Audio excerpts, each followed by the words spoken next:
Menjelang akhir tahun 2017, Pemkab Klungkung meluncurkan 3 program sekaligus, yakni Universal Health Coverage, Angkutan Siswa, dan Lomba Desa Terpadu.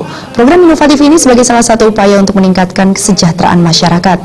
Launching dilaksanakan langsung oleh Bupati Klungkung, Inyoman Suwirta, didampingi Wakil Bupati Imade Kasta bersama Deputi Direksi Wilayah Bali, NTT dan NTB BPJS Kesehatan, Army Adrian Lubis di lapangan Puputan Klungkung.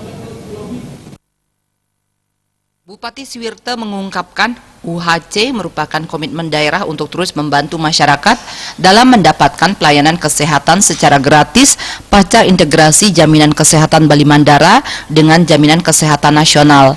Kabupaten Klungkung merupakan kabupaten kedua yang melaksanakan program ini setelah Badung.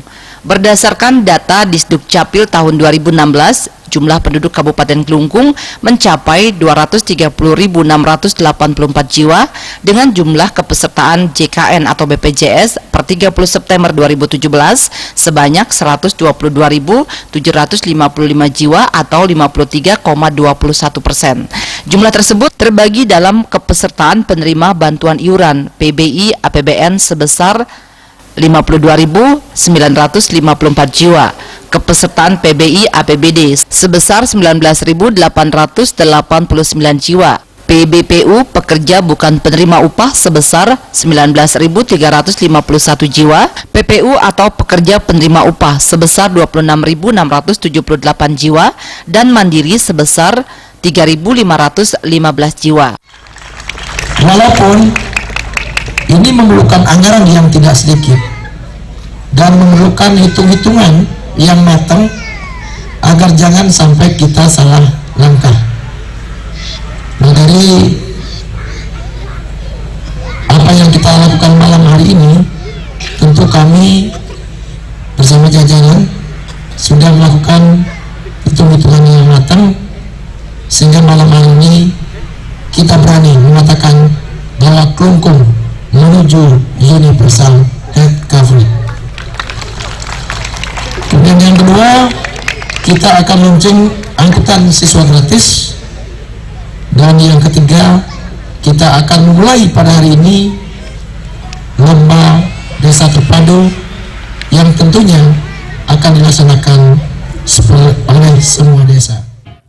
Untuk mewujudkan pencapaian penjaminan kesehatan secara menyeluruh, mulai 1 November tahun 2017 ini, pemerintah Kabupaten Klungkung menganggarkan 2,9 miliar lebih untuk mendanai kepesertaan. Sedangkan pada 2018 telah dirancang anggaran sebesar 17,9 miliar. Anggaran tersebut dirancang untuk pendanaan kepesertaan 65.000 jiwa. Ditambahkan selain itu meningkatkan derajat kesehatan, kegiatan UHC juga mampu memberikan peningkatan PAD, yaitu pendapatan kapitasi. Mensukseskan program ini, Perbekal diminta untuk dapat mensosialisasikan aksi kepada masyarakat sehingga harapan Pemkab untuk memberikan penjaminan kesehatan pada seluruh masyarakat Klungkung tercapai. Sementara itu, untuk program angkutan siswa gratis, Bupati asal Nusa Ceningan ini menyatakan uji coba baru menyasar siswa-siswa SMP di Klungkung Daratan, khususnya yang bersekolah di SMP di Kecamatan Klungkung. Untuk program Lomba Desa Terpadu, ini dimaksudkan sebagai bahan evaluasi keberhasilan pelaksanaan pembangunan daerah. Supiatna, Bali TV.